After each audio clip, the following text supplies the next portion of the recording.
Bonsoir à tous et bienvenue dans le Grand JT. Tout de suite, le sommaire. Les Jeux Olympiques d'hiver de Milan-Cortina battent leur plein. L'occasion pour nous de parler sport avec nos invités et plus particulièrement d'éducation physique et sportive à l'heure où le niveau des élèves en EPS baisse de manière inquiétante. On en parlera donc avec nos deux invités en première partie de notre émission. Avant d'être une muse, elle fut une force. Actuellement à l'affiche, une pièce de théâtre donne voix à Juliette Drouet, compagne essentielle du génie Victor Hugo, et fait revivre leur passion hors norme. Dans sa chronique Quoi de neuf sur les réseaux, Thomas Hennequin nous parlera de santé mentale avec ces jeunes qui racontent leur prise d'antidépresseurs sur Insta ou TikTok. Mais avant cela, place à l'actu de l'éducation avec Thomas.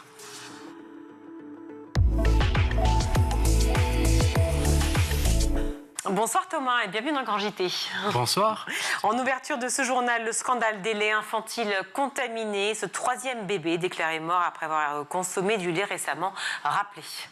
Aucun lien de cause a été établi à ce stade, a annoncé le ministère de la Santé ce mercredi.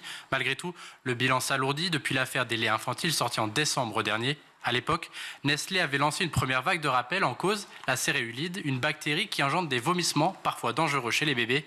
Une dizaine de lots et plus de 60 pays ont été touchés. Cette même vague de rappel s'est également produite quelques semaines plus tard par d'autres industriels comme Danone ou Lactalis. À ce jour, les autorités européennes ont abaissé les seuils tolérés de cette bactérie, mais pour Quentin Guillemin, lanceur d'alerte et président de l'Association pour la santé des enfants, il faut agir radicalement. Il était au micro de RTL ce matin. Sécurité, les nourrissons qui consomment ces produits, il faut retirer tous les produits qui ont été fabriqués à partir de cette huile. Il n'y a pas d'autre solution. Il n'y en a pas d'autre. Voilà, c'est très grave ce qui est en train de se passer, de laisser faire les industriels, de les laisser gérer une crise qu'ils ne maîtrisent pas et pour laquelle on voit tous les jours des retraits-rappels. Donc je le dis, maintenant ça suffit. On a 3 décès potentiellement concernés. Il faut que ça s'arrête.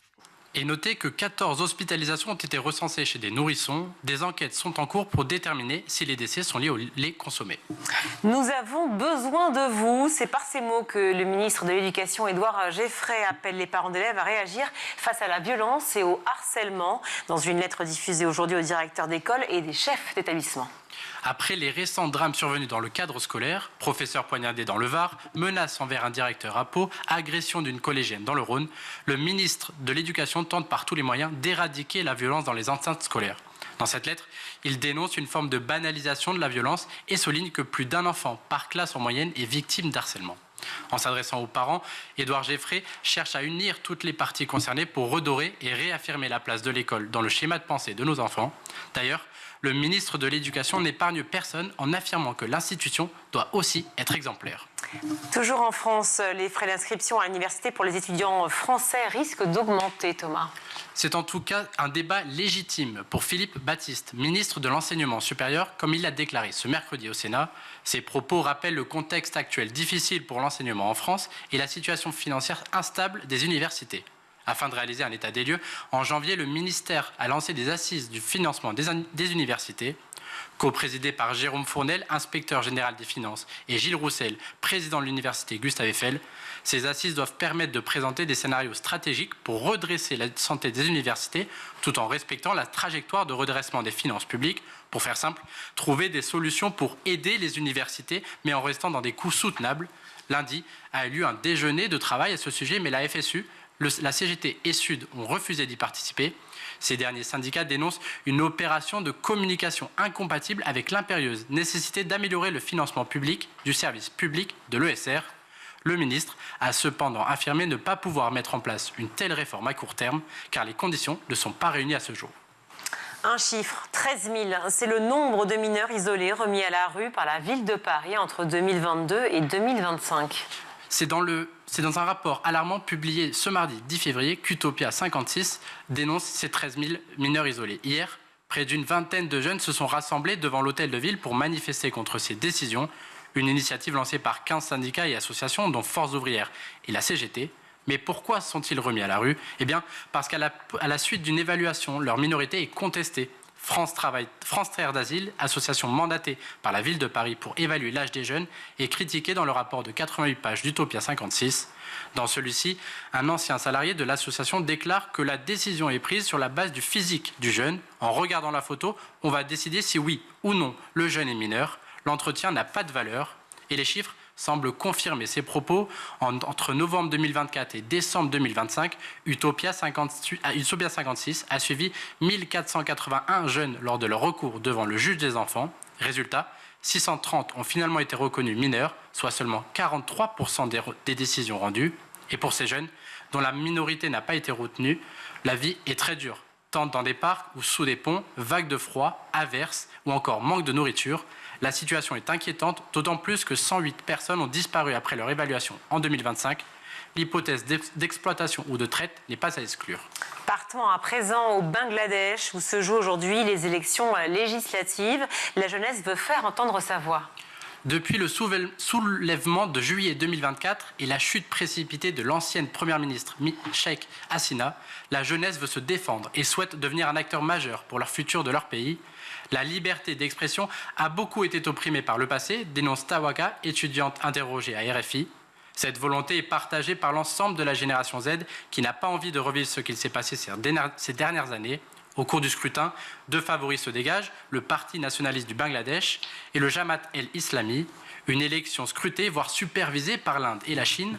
Entre tensions avec le voisin indien, mainmise économique et politique chinoise, les Bangladais espèrent être écoutés afin que leur pays respecte les droits humains élémentaires. 127 millions d'électeurs sont appelés aux urnes aujourd'hui pour les législatives. Qui n'a pas de compte Twitter, de compte Instagram ou encore TikTok? Eh bien, quasiment personne ou presque. Mais faites attention, car les réseaux sociaux peuvent être utilisés contre nous, notamment dans les processus de recrutement. Une étude menée par Indeed révèle que 62% des recruteurs ont déjà écarté un candidat à cause de son profil sur les réseaux sociaux. Plus important encore, 80% des recruteurs parcourent vos comptes lors d'un recrutement. Certains secteurs sont plus concernés que d'autres. 100% des candidatures juridiques sont analysées en regardant les réseaux sociaux, 92% pour l'industrie manufacturière et 87% pour l'architecture. Si vous êtes recalé à cause de vos réseaux, il peut y avoir 4 raisons. Incohérence entre votre CV et vos profils sociaux, comportement jugé non professionnel, contenu offensant ou encore opinion controversée. Donc un petit conseil, soyez prudents sur vos comptes. J'espère que Virginie vous l'êtes, parce que l'apport des réseaux sociaux peut être très intéressant dans une démarche professionnelle, mais ils doivent être maîtrisés et irréprochables. Moi, je ne cherche pas à être recrutée, je suis très bien ici. Merci Thomas. Plus de la moitié des collégiens de 6e ont un niveau insatisfaisant en sport. C'est ce qu'illustrent les résultats des tests d'aptitude physique menés en septembre et publiés il y a quelques jours par le ministère de l'Éducation. Face à ce constat, il est évidemment primordial pour nos invités de déployer davantage de moyens, aussi bien au niveau national que local.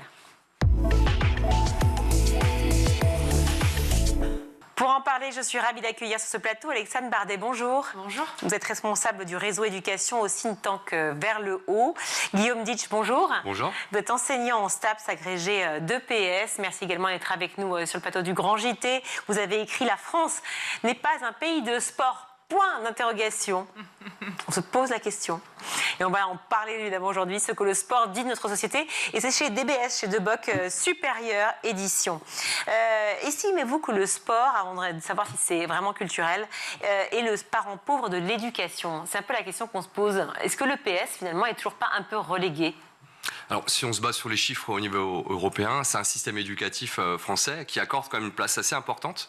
La particularité, c'est que l'EPS, elle est présente de la maternelle au lycée. Donc, si on s'arrête sur les horaires, ce n'est pas le parent pauvre. Là où peut-être on pourrait être un peu plus nuancé, c'est davantage sur le temps de pratique effectif.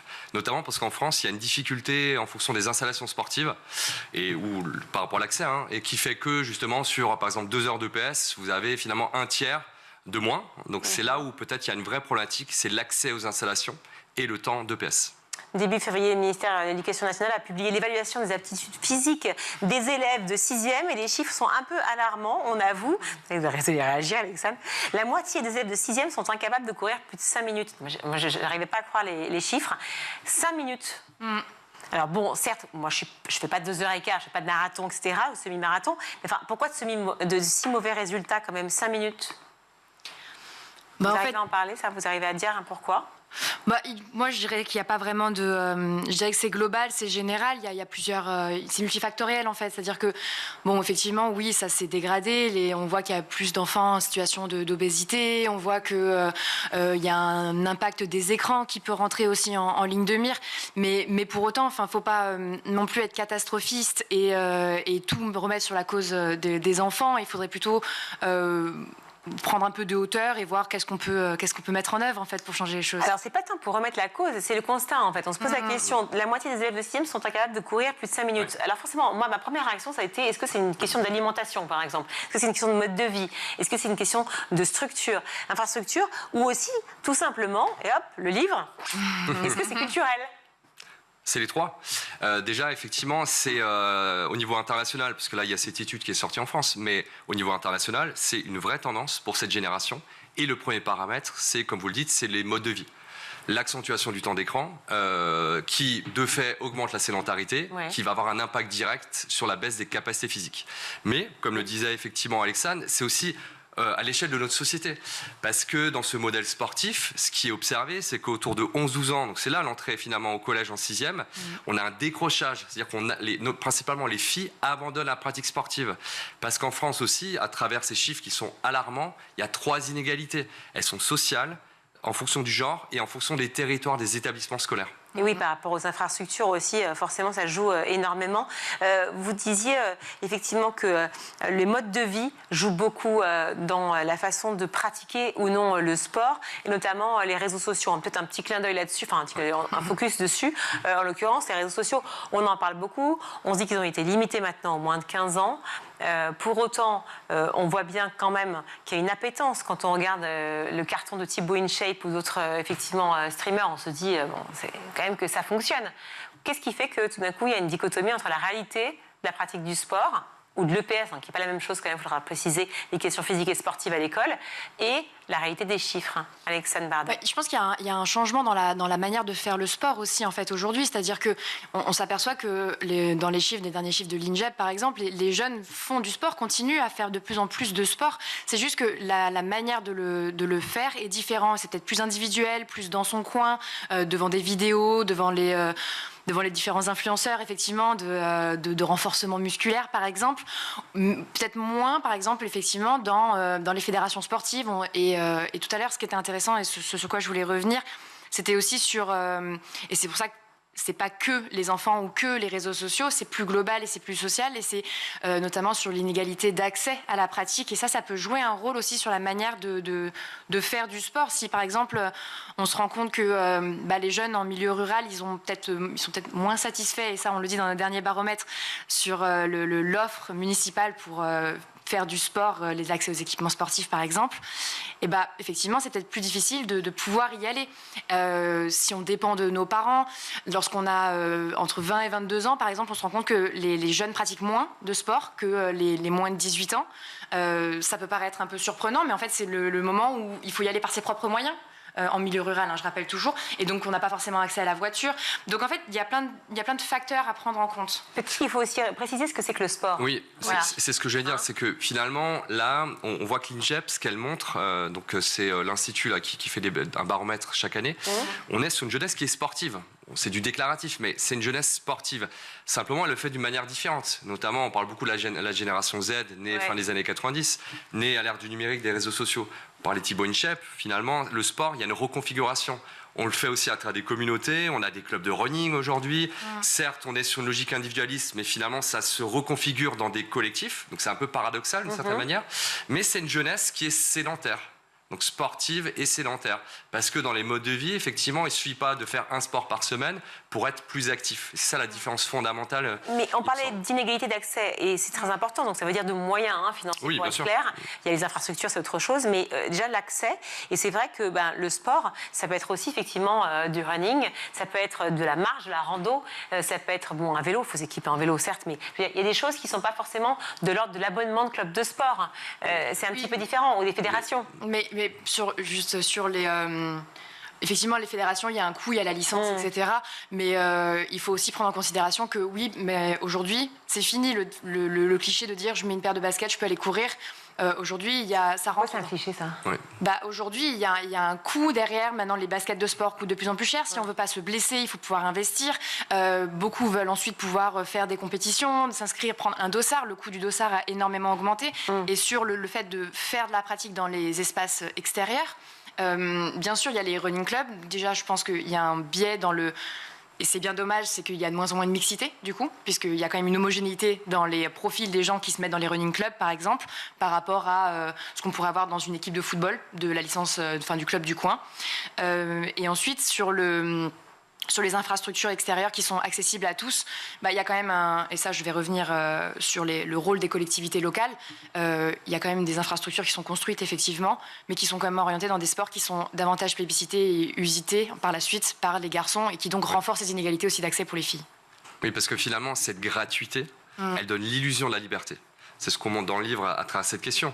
C'est qu'il y a certes le coût économique où à l'inverse, on pourrait se dire que les espaces, les city-stades, les espaces de musculation, street workout, les skateparks, etc.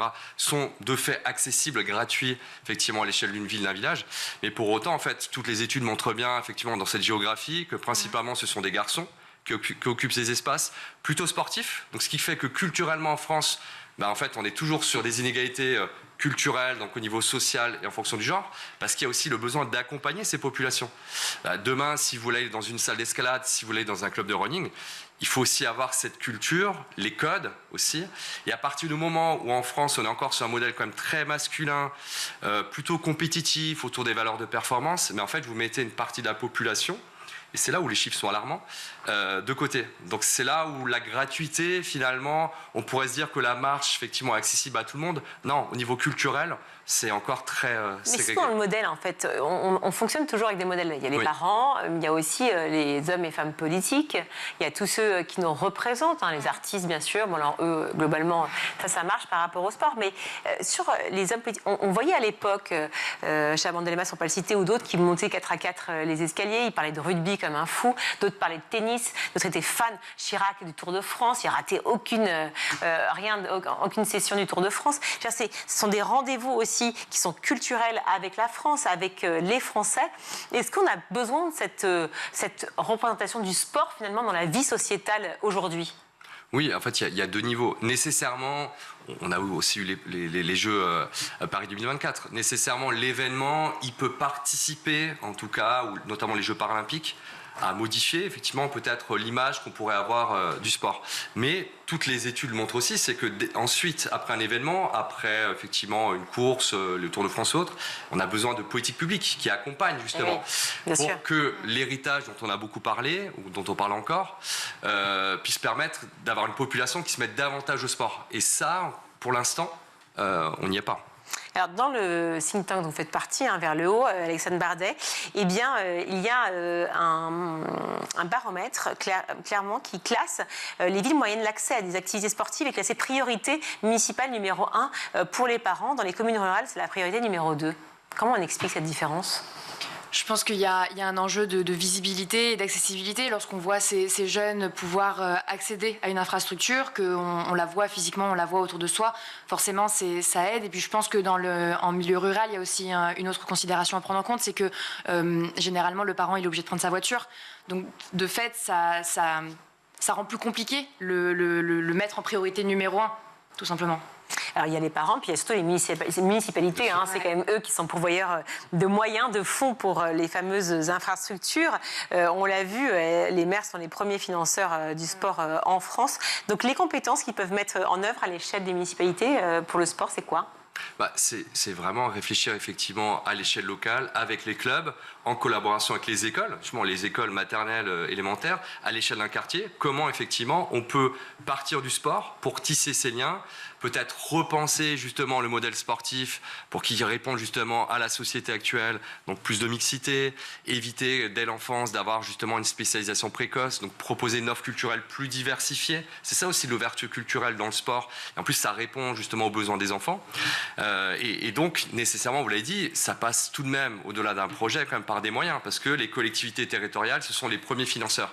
Et c'est là où il y a un paradoxe, c'est qu'à l'échelle nationale, on a un ministère des Sports qui a un budget qui est très, très, très faible, hein, c'est 0,15% du budget général, et qui recule progressivement dans les crédits accordés aux collectivités. Donc nécessairement, il y a pour moi une difficulté des collectivités et des administrés qui ont besoin, effectivement, qui demandent des parents de cette offre sportive, et en parallèle, effectivement, ils sont pris en étau parce qu'ils n'ont pas nécessairement ces financements. Et là, effectivement, on peut quand même se poser la question du projet politique et social par le sport. D'autant que c'est un lien direct avec la santé. Donc en fait, c'est complètement transministériel, si je puis dire. C'est-à-dire que les investissements que l'on va faire sont plutôt des investissements d'ailleurs que des dépenses pour la suite. Et c'est une façon aussi de minimiser les risques. Oui, là, je pense que vous soulignez un point important, c'est que déjà, c'est un objet qui peut être transversal. Le sport ou l'activité physique, c'est toujours important, je pense, de bien nommer les choses. Mais parce qu'à l'échelle d'une ville, on peut repenser une ville. Alors, on pense souvent au mode de déplacement, justement, pour permettre justement à une population de faire de l'activité physique, mais par le déplacement. On peut aussi réfléchir à des tiers-lieux pour arrêter de penser que le sport n'est pas un élément de la culture, justement.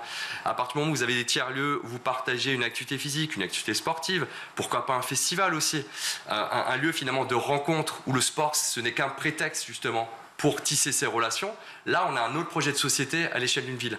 Et vous l'avez dit dans votre question, arrêtez de penser effectivement que le sport, l'activité physique, c'est un coût. Là aussi, on a des chiffres quand même qui sont assez importants pour montrer qu'il y a ensuite une baisse justement des dépenses liées à la santé, mais aussi à la cohésion sociale. Et je pense qu'on en a besoin en ce moment. Et sur les inégalités sociales aussi, hein. Évidemment, le sport joue une place très importante dans les inégalités sociales. Vous avez parlé d'inégalités de genre déjà, qui sont effectivement très, très présentes dans une enquête publiée mi-janvier 2026. Alors, je ne sais pas comment on dit, la MGEN, révèle que près d'une adolescente sur deux abandonne le sport, clairement pour tout ce qu'on peut imaginer. Les freins physiques, le problème de la piscine, le maillot, le regard des autres, etc. C'est quand même, c'est monumental.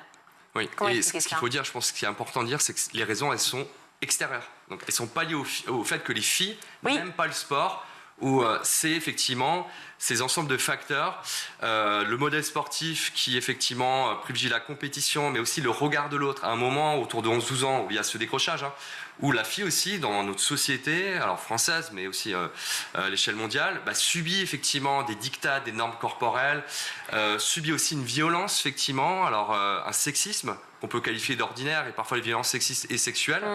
Vous avez parlé des vestiaires, finalement, c'est tout un modèle qui, je pense, est à repenser pour éviter effectivement que ces filles décrochent, mais aussi, disons-le aussi, les garçons aussi qui ne se retrouvent pas forcément dans cette manière de faire du sport et qui sont mis de côté. Sauf qu'à partir du moment où vous arrêtez le sport, autour du début de l'adolescence, ensuite, c'est pas avant 25, 30 ou plus qu'éventuellement, on s'y remet. On va s'y remettre. Est-ce qu'il faut repenser justement, reprendre en compte les spécificités liées justement au genre, à l'évolution des adolescentes ?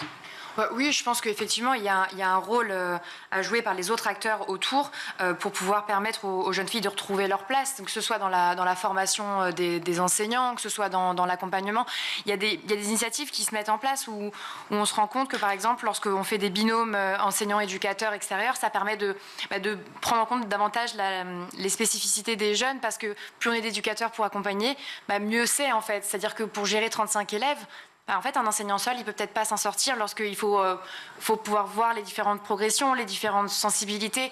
Et puis ça, c'est sûr, mais les problématiques liées au genre. Enfin, je veux dire, comment se départir de ça si on n'investit pas autrement le regard que l'on porte finalement sur les changements qui sont implicites. Il y a différentes échelles.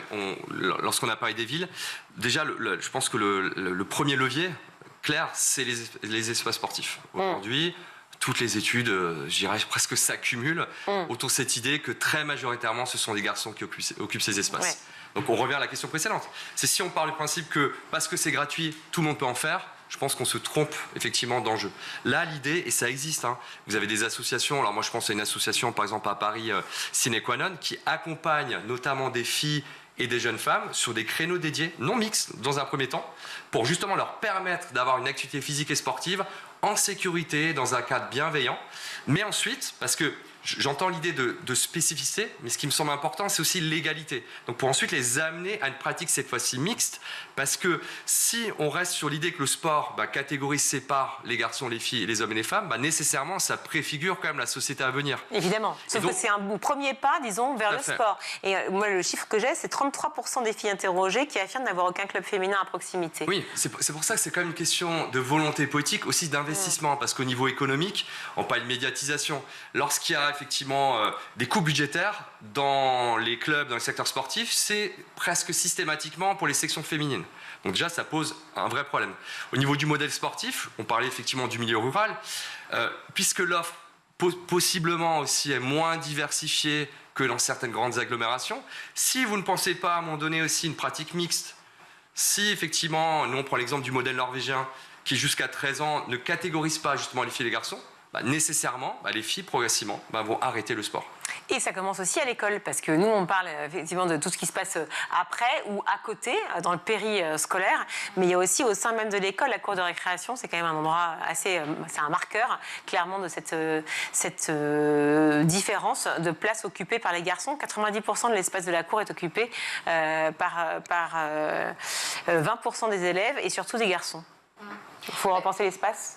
Il faut repenser l'espace et il y a déjà pas mal d'écoles qui ont... Il y avait eu pas mal de financements, notamment avant les Jeux de Paris 2024, pour pouvoir repenser l'espace dans la cour de récréation avec des tests où déjà on enlève ce grand espace au milieu où les jeunes pourraient jouer au ballon, pour plutôt envisager un espace avec, par exemple, en primaire, effectivement, des marelles, etc., mais aussi espace de jeux d'escalade, un espace couvert plus grand aussi, puisque souvent lorsqu'il pleut, en fait, les jeunes vont se recroqueviller dans des petits coins. Oui. Donc oui, effectivement, il y a un enjeu là sur les cours de récréation, effectivement. Le sport et la santé, on a fait le lien tout à l'heure, et on parle aussi de santé physique, bien sûr, mais santé mentale. Oui. Ça joue énormément. Un petit mot peut-être là-dessus, parce que peut-être qu'il faut rappeler aussi les bienfaits du sport. Je pense que c'est important. C'est comme la deuxième année où il y a une grande cause nationale autour de la santé mentale. Je pense qu'on n'en parle pas suffisamment. Non, c'est vrai. Notamment autour de l'idée qu'au niveau international, justement, toutes les études convergent sur l'idée que l'activité physique a des effets bénéfiques sur la santé mentale, diminution du stress, mais même des problématiques aussi professionnelles, autour du burn-out notamment. Donc ça, c'est effectivement démontré. Mais là aussi, je pense que ça soit à l'école, mais aussi dans nos sociétés, on ne se rend pas assez compte justement de l'état de la jeunesse sur ces questions. Et là aussi, en quoi repenser peut-être la place de l'activité physique et du corps à l'école pourrait agir bénéfiquement, effectivement, de manière très positive pour nos jeunes qui, on a parlé un peu du temps d'écran ou des réseaux sociaux, peuvent aussi être amenés progressivement, mais sans stigmatiser, être déconnectés un peu du réel. Donc je pense que là aussi, ça pourrait être un levier pour pas systématiquement, effectivement, être sur une prise de médicaments. Mais ça aussi, c'est peut-être culturel en France. Les bienfaits du sport, évidemment, sur la santé à la fois physique et mentale, on le sait, sur le lien, vous l'avez dit, le fait de pouvoir se retrouver dans les endroits, de pouvoir... donc, c'est un vecteur de lien social et d'inclusion, et surtout qui peut effacer les inégalités sociales. Vous le disiez davantage par rapport au foot, c'était assez existant. Il y a d'autres sports qui resteraient un peu plus malheureusement réservés à certains milieux. Mais est-ce que c'est ça aussi qu'il faut mettre en avant, quoi? C'est ça l'endroit qui fédère en fait. Ouais, je pense que ce qui est intéressant dans le sport, c'est que le sport tout seul, il n'y a pas de baguette magique, il fait rien. Ouais. Et c'est les acteurs qui mettent en œuvre l'outil sport qui font que derrière, effectivement, ça permet d'atténuer les inégalités ou en tout cas d'agir sur l'inclusion. Et il y a des associations, par exemple, qui s'en emparent. Et c'est vrai qu'on n'en a pas trop parlé à part avec Sine Qua Non tout à l'heure. Il y a pas mal d'associations, en fait, maintenant dans un sorte de tiers secteur qui investissent un peu cette dimension sociologique du sport et qui l'utilisent comme levier pour permettre plus d'égalité entre les filles et les garçons par la sensibilisation, qui permettrait aussi d'agir sur l'écologie. Donc je pense par exemple à Play International ou Sport dans la ville qui agit pas mal avec les jeunes pour les raccrocher et donc se sert de cette pratique sportive comme d'un outil de captation des jeunes et qui du coup derrière permet un effacement ou en tout cas une réduction des inégalités en leur permettant de trouver leur place telle qu'ils auraient envie. Ouais, je crois que c'est le rôle de l'école aussi, parce que la particularité du cours d'UPES, c'est que justement vous êtes face à des élèves et une mixité effectivement, alors de genre mais aussi sociale, qui se retrouvent effectivement autour de plusieurs sports, mais dans l'idée d'être, vous l'avez dit, hein, d'être éduqué, d'être accompagné. Parce que le sport en lui-même n'est pas porteur de valeur. C'est effectivement les finalités, le projet de société qu'on y adosse. Donc parler d'inclusion, c'est très bien, mais ça nécessite effectivement une formation de l'éducateur, de l'enseignant et un accompagnement, parce qu'il ne suffit pas effectivement de dire qu'on va pratiquer en mixité pour que la mixité amène de l'égalité. Et là, on a des enseignants d'EPS qui sont formés, mais vous l'avez dit au début de l'émission, il y a effectivement des conditions aussi d'enseignement qui sont à prendre en compte, avec des nombres, des classes surchargées, des installations qui ne sont pas toutes rénovées et ne répondent pas forcément à l'inclusion. Parce que si demain, effectivement, on veut permettre l'inclusion, notamment d'élèves en situation de handicap, effectivement, le premier levier, c'est déjà avoir des installations accessibles, adaptées effectivement à ces problématiques. Et heureusement, vous l'avez dit, les JOP, donc l'handisport maintenant est vraiment mis en avant. Donc ça permet d'ouvrir aussi les possibilités. En tout cas, ça permet, je pense, effectivement, dans l'image qu'on peut avoir effectivement du rôle du sport, de faire évoluer les mentalités. Mais avec la limite quand même qu'en termes d'installation sportive, il y a eu des avancées en termes d'héritage, notamment à Bobigny. Il y a une structure qui s'appelle Prisme, qui est intéressante. Mais là aussi, on n'y est pas encore à l'échelle nationale. C'est sûr. Dernier petit lien, on le fait assez rarement, mais j'y tenais quand même pour terminer cette émission. Le lien entre niveau scolaire et sport. On ne le dit pas assez, mais très souvent, la plupart des jeunes qui font du sport ont de très bons résultats à l'école. Et même d'ailleurs, les sports-études fonctionnent très très bien. Un petit mot là-dessus. Oui, justement sur l'étude sur la réussite scolaire des élèves, il y a effectivement une corrélation. Donc, parce qu'on a parlé des chiffres alarmants, à l'inverse, il y a une génération aussi qui est plutôt sportive et qui est de manière en parallèle et corrélée réussie à l'école. Et donc ça montre aussi l'intérêt peut-être d'investir dans le sport à l'école et en France. C'est le fait de se dépenser, le fait de s'aérer, de s'ouvrir l'esprit, c'est quoi? Qu'est-ce qui fait que ça... Honnêtement, je sais pas, mais en tout cas, c'est vrai que les jeunes qui pratiquent une activité physique et sportive se sentent généralement mieux. Les risques de sentiments de dépression, etc. sont quand même diminués de 20 à 30%. Donc certainement que lorsqu'on est mieux dans ses baskets, on est mieux dans sa tête. Oui, forcément, voilà, c'est ça. Et puis on se concentre davantage quand il le faut et on se défoule par ailleurs. Merci beaucoup d'être venus sur le plateau tous les deux. Alexandre Bardet, vous êtes responsable du réseau éducation au think tank Vers le Haut. Guillaume Ditch, vous avez écrit « La France n'est pas un pays de sport ». Point d'interrogation, que ce que le sport dit de notre société, paru chez DBS, et vous êtes enseignant en STAPS, agrégé donc de PS. Merci beaucoup. Merci à vous deux. On marque une courte pause, on se retrouve.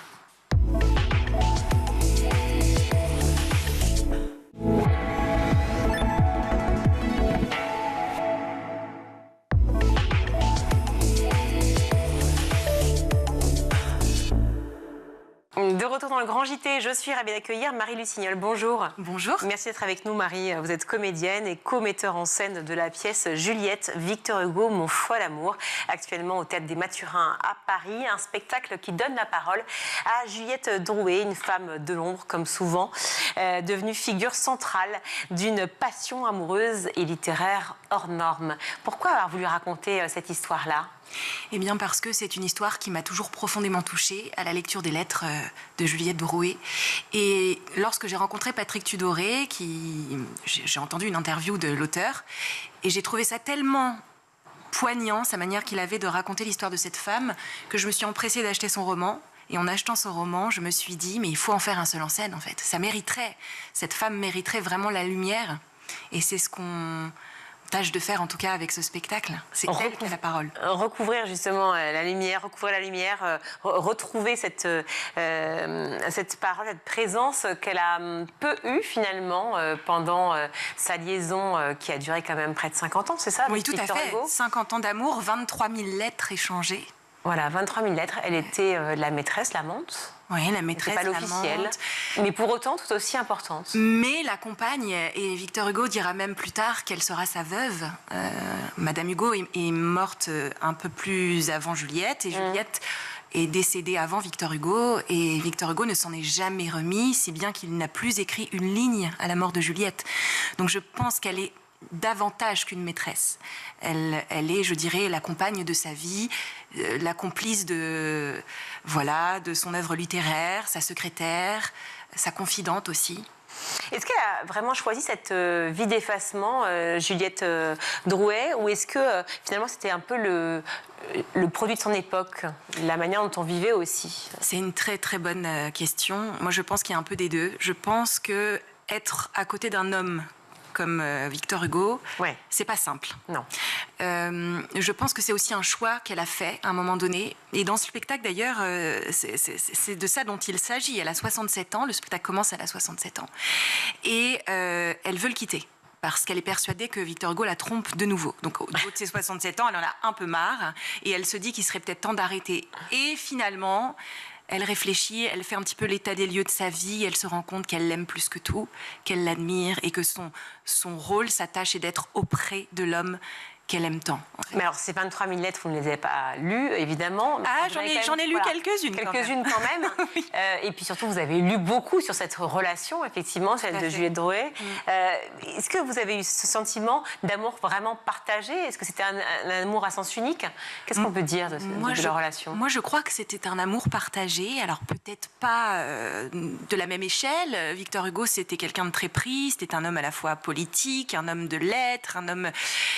Juliette, elle avait, et c'était la place des femmes de l'époque, vous l'avez dit justement tout à l'heure, mais je pense qu'effectivement, oui, c'était Victor Hugo écrivait moins que Juliette, de fait, en tout cas en termes de lettres. Mais je ne pense pas qu'il l'aimait moins, non. D'une fidélité absolue dans les lettres, dans la correspondance, Oui. Et d'une fidélité aussi absolue par rapport à lui. Oui. En fait, ce qui est assez étonnant, c'est que Juliette, avant de rencontrer Victor Hugo, a eu des amants. Elle était comédienne. Les comédiennes à l'époque étaient souvent des courtisanes. Elles étaient entretenues. Mais une fois que Juliette s'est mise avec Victor Hugo, il n'y a eu que Victor Hugo. Ce qui n'a pas été le cas de Victor Hugo. Toutes les écrits qu'il y a eu sur effectivement leur relation, cette femme de l'ombre devenue figure centrale, on a l'impression qu'elle était quand même parfois assez déséquilibrée, ou alors il y avait une manière trop romantisée. Quel est votre point de vue sur la question? Eh bien justement, j'y mettrais peut-être de la nuance. Je ne pense pas que Juliette était une hystérique, loin de là. Je ne pense pas que... Qu'est-ce qu'on a dit d'elle? Certaines personnes, oui, j'ai déjà entendu ça. Je ne pense pas que Juliette était une femme si soumise que ça. Je pense qu'elle a eu le choix, et elle a fait ce choix libre, en toute connaissance de cause. Ouais. Il suffit simplement de lire d'ailleurs ses lettres aussi, de voir la personnalité qu'avait cette femme, de voir son entièreté, pour se rendre compte que je pense qu'effectivement, elle a eu le choix. Et son lien aussi avec la littérature, avec les écrits de Victor Hugo. Oui. Il était très présent. On résume effectivement son nom, Juliette Drouet, à celui de maîtresse, hein, mais elle était tout autre. C'était un vrai personnage à part entière. Et d'ailleurs, vous lui consacrez effectivement cette pièce. Tout à fait. Moi, je pense que c'était une grande épistolière. Je pense qu'aujourd'hui, on peut dire que Juliette a été l'une des plus grandes épistolières du 19e siècle. Et il y a un livre, j'aime beaucoup ce titre de Florence Nogrette, qui a écrit sur Juliette, qui dit « Juliette Drouet est la compagne d'un siècle ».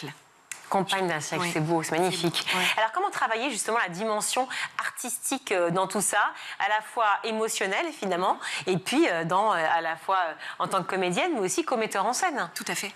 Comment vous faites?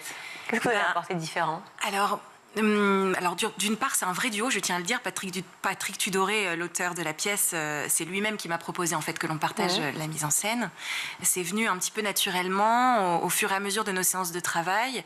Et Patrick a ajusté sa plume, et je le remercie vraiment, mais beaucoup, parce qu'il a ajusté sa plume comme la costumière a ajusté la robe en fait. Ça a été un vrai travail d'orfèvre. Et à la suite de ça, eh bien, pour moi, ça a été une évidence. J'ai eu des images sur la scénographie, voilà, c'est comme ça que ça s'est fait de manière assez spontanée au final. C'est pas toujours évident pour une comédienne d'avoir la double casquette parce qu'il faut qu'on soit présent sur le plateau et on n'a pas forcément le recul. Donc on a fait appel à des directeurs d'acteurs, à Françoise Turiès et à Paul Delaunoy, que je remercie.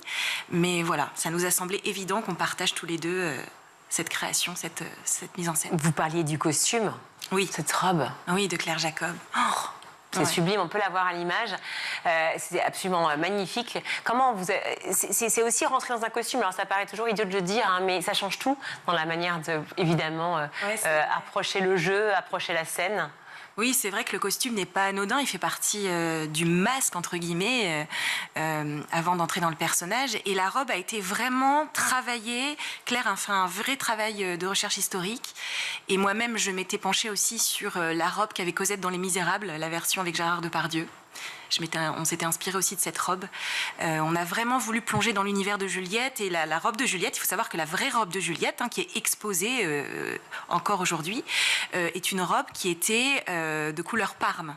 Un violet vraiment foncé. Et Claire m'a dit, en scène, ça sera peut-être pas avantageux. Donc, elle a choisi ce coloris qu'on peut voir. Effectivement, en plus, dans cet univers un peu plus noirci, effectivement, derrière, ça ressort beaucoup plus. On parle aussi, peut-être un petit mot sur, finalement, le milieu social duquel vient Juliette Drouet. Oui. Qui sont ses parents, ce qu'elle fait, leur rencontre avec Victor Hugo. Un petit mot. Eh bien, Juliette était orpheline, comme Cosette. C'est pas pour rien qu'elle a inspiré beaucoup Cosette, enfin le personnage de Cosette, puisqu'elle était elle-même orpheline. Elle n'a pas connu ses parents. Sa maman est morte en couche et son papa est mort aussi juste après. Et elle a été élevée par son oncle. Voilà. On en parle dans la pièce. Donc, ça a été plutôt une enfance assez tragique au final. Et elle a été éduquée par les sœurs. Elle a été au couvent comme Cosette. C'est fou d'ailleurs de voir ce parallèle. Et Hugo lui a même demandé d'écrire des carnets souvenirs de son enfance au couvent. C'est des carnets de souvenirs que vous avez parcourus aussi pour vous imprégner de l'enfance. C'était important? Alors ça, malheureusement, non, j'ai pas eu la main sur les carnets de souvenirs de Juliette. Je pense que on peut les consulter. Il faudrait que j'y aille d'ailleurs. C'est intéressant. Mais je pense justement par ces carnets de souvenirs qu'il y a beaucoup de clés aussi sur la lecture des Misérables, parce qu'elle a largement sa part dans l'œuvre des Misérables, Juliette. En quoi à la fois cette œuvre, donc les écrits, le récit, cette histoire, et puis évidemment votre pièce, dont je rappelle le titre Juliette, Victor Hugo, Mon fol amour, et qui est donc actuellement au Théâtre des Mathurins. Jusqu'à quelle date? Dites-moi. C'est jusqu'au 30 mars. Voilà, jusqu'au 30 mars. En quoi cette histoire résonne encore aujourd'hui et pour nous tous? En quoi cette histoire résonne? Tout simplement, ça parle d'amour, et souvent l'amour nous dépasse de plusieurs manières. Je pense que Juliette, quand ils ont commencé leur histoire, je pense qu'elle ne s'imaginait pas que ça allait durer 50 ans. Donc, je pense que ça parle avant tout d'une histoire d'amour, de ce lien entre deux êtres, deux âmes, que sont Victor Hugo et Juliette Drouet, et aussi le fait que ce sont deux âmes, deux fortes personnalités. Ouais. Juliette avait aussi une forte personnalité. Oui, la remettre au centre finalement de la pièce. Ouais. C'est une façon de parler aussi de Victor Hugo autrement. Tout à fait, à travers son regard, à travers le regard de cette femme, et à travers son regard, on y voit un homme finalement remis, descendu de son piédestal, quoi. Qu'est-ce qu'elle dit de lui, de Victor Hugo? Ce qu'elle dit de lui, des fois elle s'énerve contre lui, des fois elle lui dit tu me manques, comme on pourrait le retrouver aujourd'hui dans notre langage, mais des fois elle le remet un peu à sa place, il en prend plein la moustache, quoi. Elle ose être elle-même en fait, et c'est ça qui, je pense, a touché profondément Victor Hugo, et qui fait qu'il n'a pas pu s'en passer en fait à un moment donné. Il n'a pas pu s'en passer, non, effectivement, et leur relation a évidemment perduré aussi longtemps. Une femme... Certains disent sacrifier. À vous écouter, c'est pas le sentiment que j'ai. Ouais, je comprends qu'on puisse dire ça aussi. Après, moi, je pense que c'est complexe. C'est plus complexe que ça, et je pense que ça mérite des nuances, en effet. Entre la femme libre, finalement libre de choisir sa vie, d'être justement en retrait, de ne pas être la femme d'eux, parce que c'était aussi très lourd à porter. Oui. Et puis, effectivement, ce côté de s'effacer au profit d'une famille qui est plus mise en avant. C'est ça, exactement. Je pense qu'elle a fait ce choix honorable. Et voilà, aujourd'hui, elle aurait peut-être fait un autre choix. Je pense que c'est aussi une question de contexte aussi historique, d'époque. Une façon de parler de Victor Hugo aussi de manière différente, et puis de la position et la place des femmes à l'époque et toujours maintenant, bien sûr, c'est toujours un prolongement. Aussi peut-être pour toutes les écoles, j'allais dire écoles de manière large, c'est-à-dire collège et lycée. Oui. Est-ce que certains viennent? Est-ce que vous allez faire peut-être des discussions dans les établissements scolaires? Oui, alors on a effectivement déjà fait des scolaires, on était dans les écoles, et à la fin du spectacle, il y avait... les élèves pouvaient poser des questions sur la pièce, sur les personnages, voilà. Parce que parler d'amour avec des enfants, s'il n'y a pas que la littérature qui va les intéresser, c'est aussi parler d'amour et parler de cette dépendance affective aussi. Tout à fait. Ouais. Et peut-être même d'ailleurs du mot emprise, quoi, que certains pourraient tout simplement qui est assez utiliser. Actuel. C'est un terme qu'on emploie beaucoup aujourd'hui. Et en même temps, je trouve que les jeunes ont aussi des questions très pertinentes sur est-ce qu'aujourd'hui on pourrait vivre ce genre d'amour, est-ce que ça serait possible encore aujourd'hui, est-ce que comme il n'y a plus les lettres, est-ce qu'avec WhatsApp par exemple on peut créer cet amour aussi fort. J'ai eu plein de questions très pertinentes de collégiens et de lycéens. Et alors, vous répondez quoi? Est-ce qu'on peut avec WhatsApp? Je pense qu'il peut y avoir de très beaux messages avec WhatsApp, mais je pense que le papier est quand même... voilà, on n'attend plus, quoi. On a cette immédiateté avec le message qu'on n'a pas avec les lettres. Les lettres, parfois, il fallait attendre plusieurs jours. Et Juliette, elle en écrivait 2-3, je crois, par jour. Donc, c'était long. Il y avait cette attente qu'on n'a plus. Donc... Voilà, c'est plus la même chose. Autre prisme, peut-être aussi des collégiens ou des écoliers que vous rencontrez, les lettres, justement, le côté manuscrit qu'on a perdu. Est-ce que ça leur donne envie, tout d'un coup, de repartir, d'écrire des cartes postales? Alors moi, j'ai eu la chance de rencontrer des jeunes de Vendôme qui avaient participé à un concours littéraire où justement il fallait écrire des lettres en prenant modèle sur Victor Hugo et Juliette Drouet. Et je dois avouer que j'ai été vraiment bluffée de voir que certains avaient vraiment compris l'exercice et puis avaient une certaine aisance. C'était vraiment intéressé au sujet et c'était plongé dans l'histoire, quoi. C'était vraiment chouette. Marie Lussignol, vous êtes donc sur scène en ce moment au Théâtre des Mathurins pour cette pièce Juliette, Victor Hugo, Mon fol amour, avec cette affiche qui est absolument magnifique au Théâtre des Mathurins. On les salue tous, bravo à vous et à toute l'équipe qui est derrière vous, parce qu'ils sont très nombreux. Oui. Donc il ne faut jamais les oublier. Tout à fait. Merci d'avoir été avec nous. Merci à vous. Et on vous souhaite plein de bonnes choses. Tout de suite, on va retrouver Thomas pour sa chronique. Et si les antidépresseurs devenaient un accessoire de lifestyle? Cette question est clivante, mais elle peut se poser quand on voit ce qui se passe sur les réseaux sociaux et notamment sur TikTok depuis quelques mois avec les médicaments que l'on voit partout, des vidéos aux milliers de vues dans lesquelles majoritairement des filles promeuvent les bienfaits des antidépresseurs. Thomas, vous vous êtes intéressé à cette tendance assez étonnante et surtout dangereuse. Après l'obsession de la minceur, la nouvelle mode du moment, c'est la santé mentale.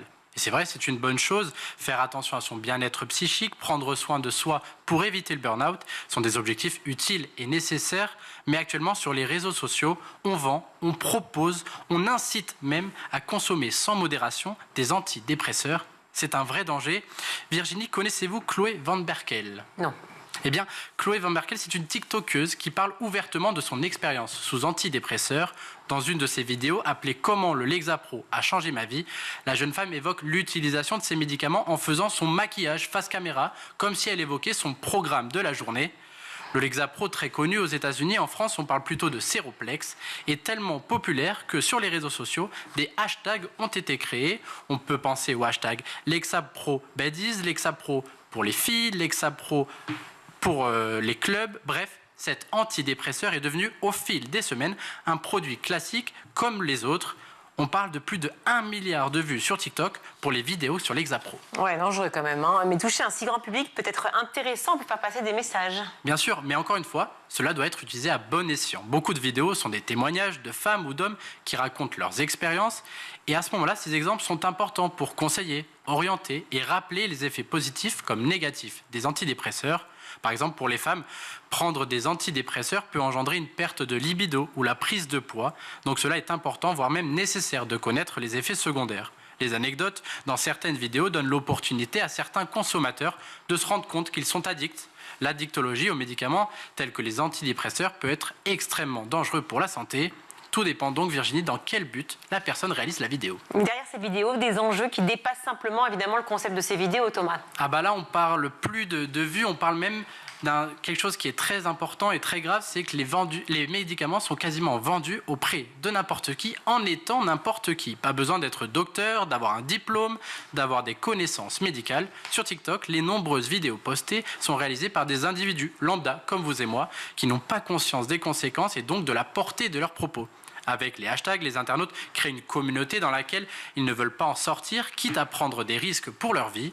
Et l'enjeu est aussi immense pour les entreprises. Selon le Wall Street Journal, certaines entreprises ont payé, écoutez bien, des influenceurs entre 3 000 et 10 000 $ par publication sur les réseaux sociaux et investi plus de 500 millions de dollars dans des publicités ciblées pour les femmes.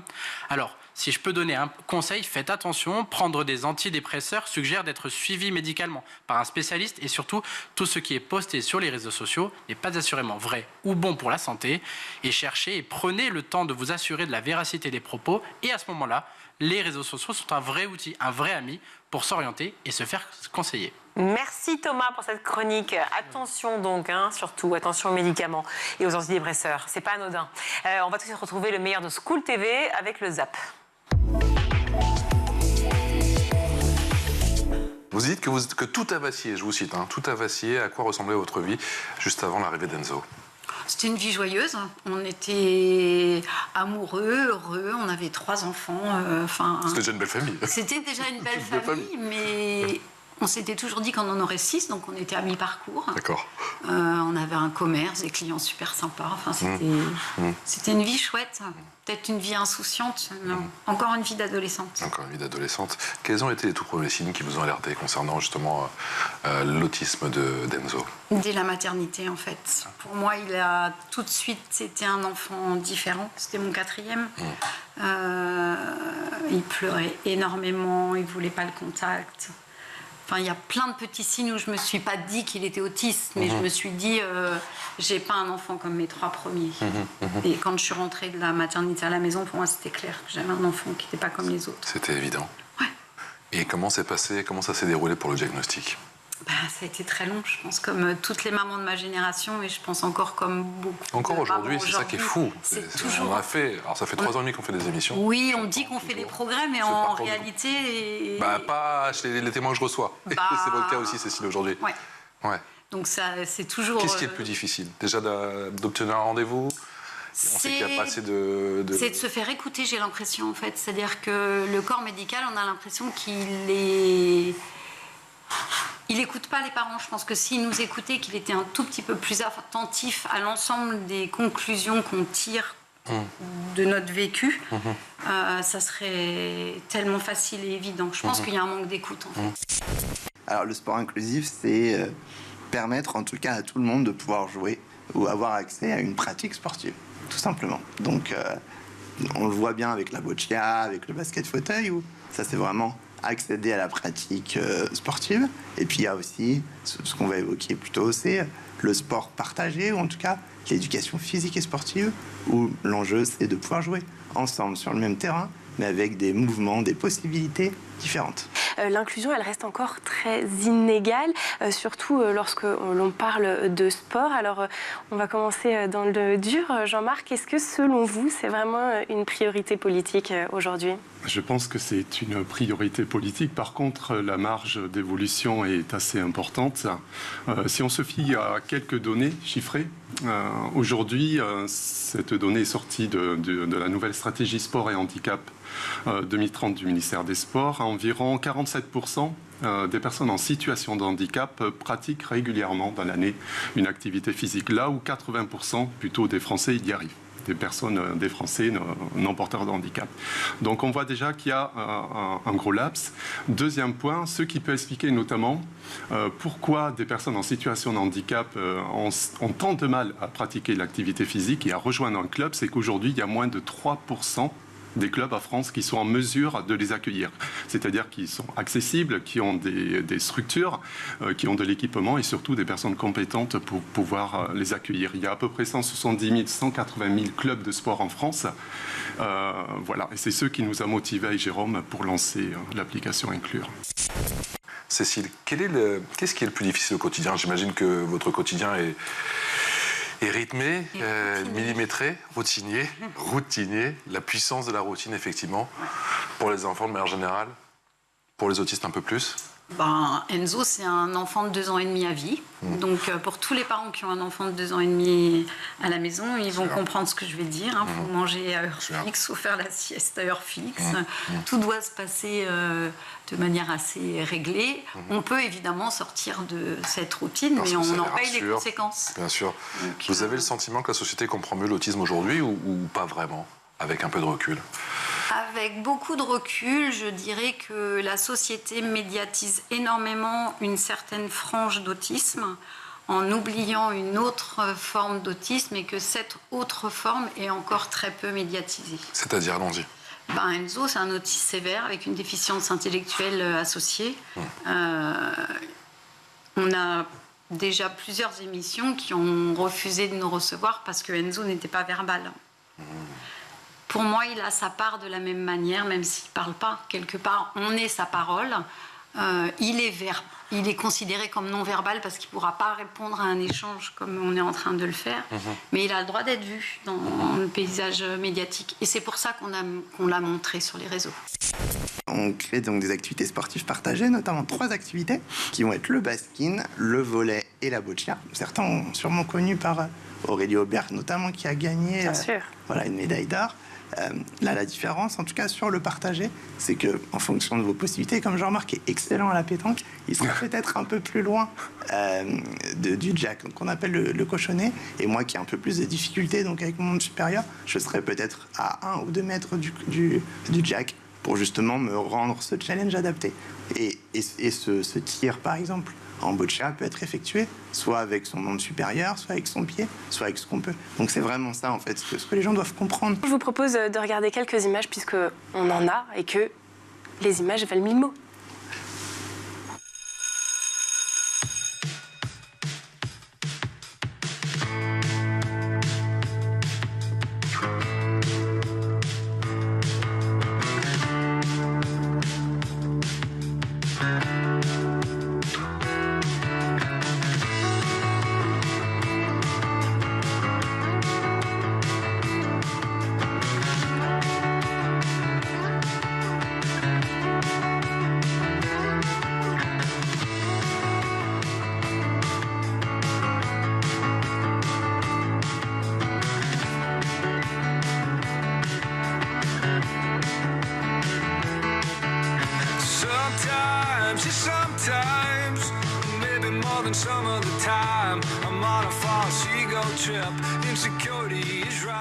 Voilà pour le Zap, c'est la fin de notre émission. Merci à vous tous de nous avoir suivis. Merci beaucoup Thomas d'avoir été dans notre émission. Merci à toute l'équipe également en régie, à la réalisation Magdi Amitouche, au son Thibaut Gorille-Lafont, le maquillage Taï Sayad et Elodie Wilfried et Siam Carbouche à la rédaction. Très belle soirée, à demain. Ciao.